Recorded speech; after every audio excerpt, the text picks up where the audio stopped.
사무엘하 14장. 스루야의 아들 요압은 왕이 압살롬에게 마음을 쓰고 있다는 것을 알았습니다. 그래서 요압은 드고아에 사람을 보내 그곳에 사는 지혜로운 여자를 불러 그 여자에게 말했습니다. 너는 초상당한 여인처럼 꾸며 상복을 입고 기름을 바르지 말고 죽은 사람을 두고 오랫동안 슬픔으로 지낸 여자처럼 행동하여라. 그러고 나서 왕께 가서 이러이러한 말을 하여라. 요압은 그 할 말을 알려주었습니다. 드고아에서 온 여자는 왕께 가서 땅에 얼굴을 대고 엎드려 말했습니다. 왕이시여, 저를 도와주십시오. 왕이 그녀에게 물었습니다. 무슨 문제가 있느냐? 그 여자가 말했습니다. 저는 불쌍한 과부입니다. 제 남편은 죽었고 이 여종에게는 두 아들이 있었습니다. 그들이 들판에 나가서 싸웠는데 말릴 사람이 없었습니다.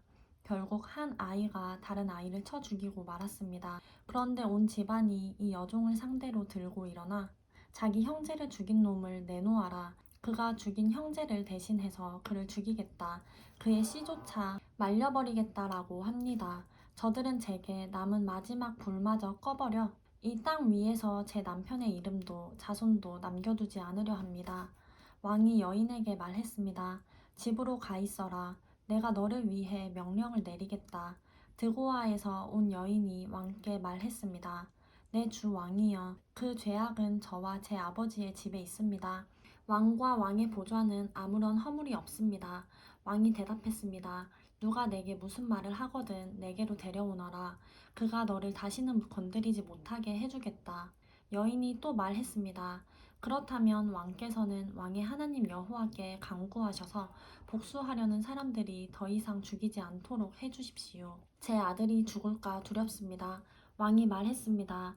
여호와께서 살아계심을 두고 맹세하는데 내 아들의 머리털 하나라도 땅에 떨어지는 일이 없을 것이다. 그러자 여자가 말했습니다. 왕의 여종이 내 주 왕께 한 가지만 더 말씀드리게 해주십시오. 왕이 대답했습니다. 말하여라. 여자가 말했습니다. 그렇다면 왕께서는 어째서 하나님의 백성들에 대해 이 같은 일을 계획하셨습니까? 제게 말씀은 그렇게 해주셨지만 정작 왕은 다르게 행동하시니 그릇된 것이 아닙니까? 왕께서는 쫓아낸 아들을 다시 불러들이지 않으시니 말입니다. 우리는 땅에 쏟아지면 다시 담을 수 없는 물처럼 반드시 죽게 마련입니다. 그러나 하나님께서는 생명을 빼앗지 않으시고 다른 방법을 생각해 내시어 내쫓긴 사람이 그분께 버림받은 채로 있지 않게 하십니다. 내 주 왕께 와서 이 말씀을 드리는 것은 사람들이 저를 두렵게 만들었기 때문입니다. 저는 속으로 내가 왕께 말씀드려야겠다. 아마 왕께서는 이 여종의 부탁을 들어주실 거야. 왕께서는 나와 내 아들을 하나님이 주신 유업에서 잘라내려는 사람의 손에서 기꺼이 구해내실 것이다 라는 생각을 했습니다. 이 여종은 높으신 왕께서 말씀으로 위로를 해 주실 거라고 믿었습니다. 내 주 왕께서는 선악을 분별하는 데 있어서 하나님의 천사와 같으시기 때문입니다. 여호와 곧 왕의 하나님께서 왕과 함께 하시기를 바랍니다. 그러자 왕이 여자에게 말했습니다. 내가 묻는 말에 숨김없이 대답하여라. 여자가 말했습니다.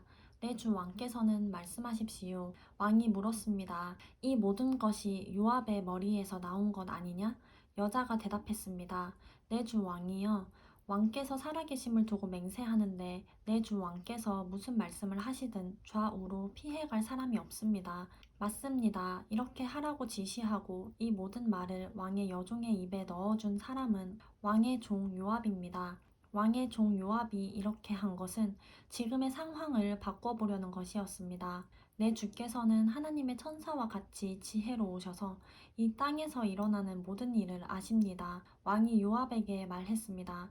좋다. 내가 이 일을 허락할 것이니 가서 젊은 압살롬을 데려오너라. 그러자 요압은 얼굴을 땅에 대고 절하고는 왕을 위해 복을 빌며 말했습니다. 내 주 왕이시여, 왕께서 종의 청을 들어주시는 것을 보니 종이 왕의 은총을 받은 것을 오늘에야 알겠습니다. 그러고 나서 요압은 일어나 그술로 가서 압살롬을 예루살렘으로 데려왔습니다. 그러나 왕이 말했습니다. 그를 자기 집으로 보내라. 그가 내 얼굴은 볼 수 없다. 그래서 압살롬은 왕의 얼굴을 보지 못하고 그냥 집으로 돌아갔습니다.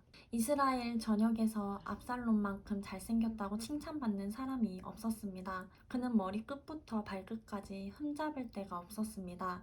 그는 연말이 되면 머리털이 너무 무거워져서 잘랐는데 그의 머리털을 잘라 그 무게를 달아보면 왕의 저울로 200세겔이나 됐습니다. 압살롬은 아들 셋과 딸 하나를 낳았는데 딸의 이름은 다말이었고 외모가 아름다웠습니다.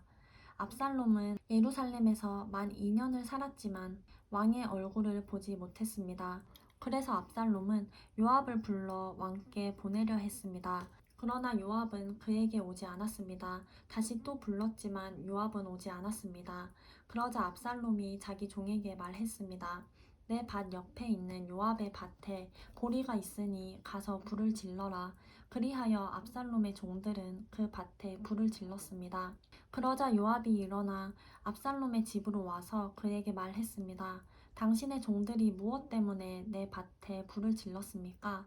압살롬이 요압에게 말했습니다. 내가 내게 사람을 보냈었다. 너를 왕께 보내 나를 왜 그 술에서 돌아오게 했는지. 그리고 이렇게 사느니 차라리 거기 있는 편이 나았을 뻔했다고 왕께 말씀드리게 하려고 말이다. 이제 내가 왕의 얼굴을 뵙고 싶다. 내가 죄가 있다면 차라리 나를 죽여달라고 전하여라. 그러자 요압은 왕께 가서 이 말을 전했습니다. 왕은 압살롬을 불렀고 그가 들어와 왕 앞에서 얼굴을 땅에 대고 절했습니다. 그러자 왕은 압살롬에게 입을 맞추었습니다.